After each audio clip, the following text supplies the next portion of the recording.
Well, I've been more concerned with questions than I have with answers. And in my work, I really don't have any answers yet.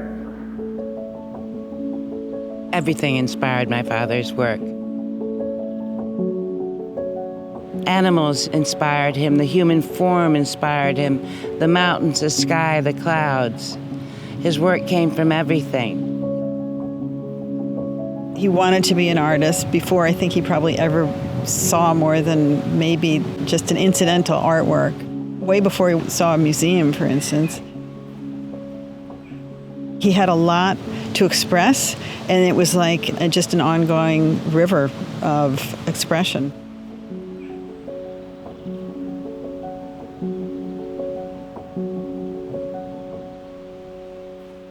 David Smith is one of the 20th century's most important sculptors. He was the first American to weld sculpture, and he had an enormous impact on the development of abstract art in the United States and around the globe.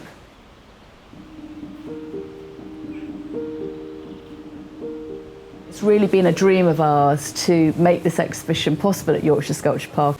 This comes on the tail of a number of really very significant monograph exhibitions that we've done, including Henry Moore, Isamu Noguchi and Joe Miro.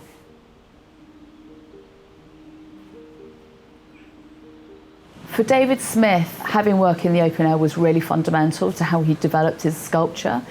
For the majority of his working life, he had a studio up in upstate New York in a place called Bolton Landing near Lake George in the Adirondacks.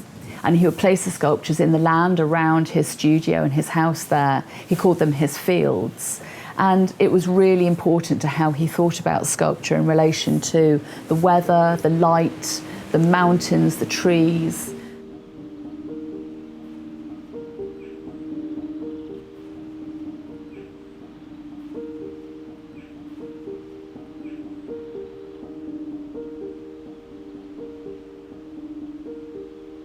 His workshop was factory-like. It was very organized, and he kept it clean.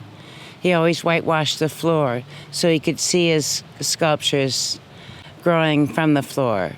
And he would use his toe to knock pieces of steel into place and steady them, and then weld them together and make them upright. He had hoists and grinders and two kinds of welders, arc and acetylene. It was a very business-like, factory-like shop. And he called it the shop, not the studio. We have been able to bring together sculptures which we're showing in the open air. It's a really wonderful opportunity for people to see Smith's sculptures, really in the conditions that he envisaged for them.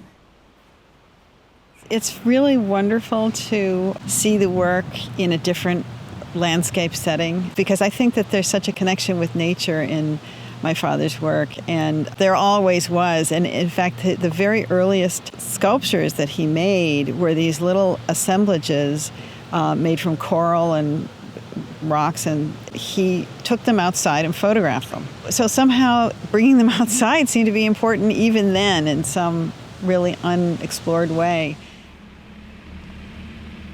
Today's been quite emotional because we've taken the works out of their crates for the first time. And for me, looking at some of these pieces, they're works that I've looked at, when I was in my early 20s and a student.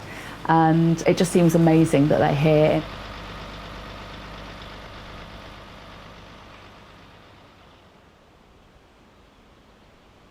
Primo Piano is one of the late sculptures by David Smith. It's a large work where he's taken sheets of steel and welded them together, riveted them together in this quite geometric arrangement.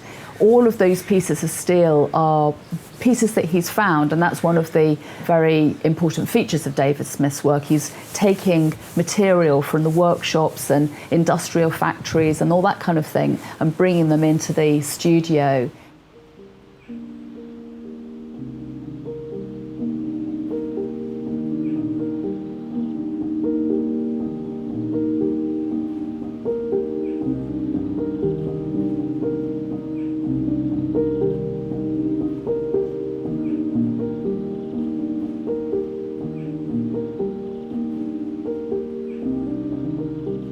One of the most significant sculptures in the exhibition is called Hudson River Landscape from 1951.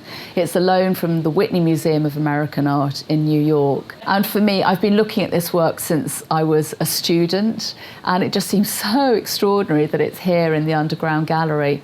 And it's a beautiful work that's a kind of somewhere between an abstract sculpture and a story.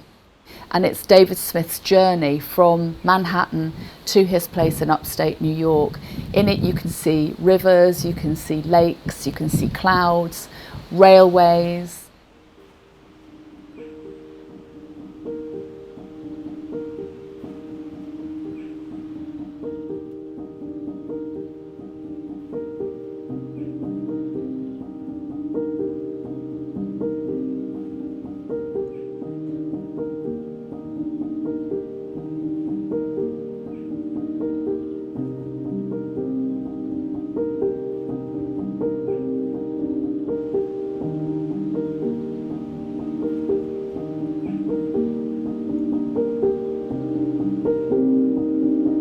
The work that's called Untitled Candida is maybe the last sculpture that David Smith made before he died in 1965. It's, again, planes of steel, so flat pieces of steel that he's welded together, but in this case, they're stainless steel.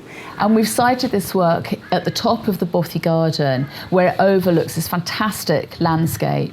And it's almost got a painterly surface where he ground the steel, and it collects light and it kind of throws light out. So it's actually kind of much bigger than it really seems.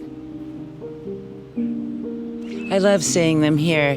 This is a beautiful sculpture park. It's an experiential sculpture park. I love the life here. And he loved life. I think he would have loved being here among the landscape and the clouds and the sun and the rain and everything, the changing light, the ever-changing light here. It fits. I mean, it's the best place to see them, even though a whole lot of them don't really go outside. There's always that connection to nature.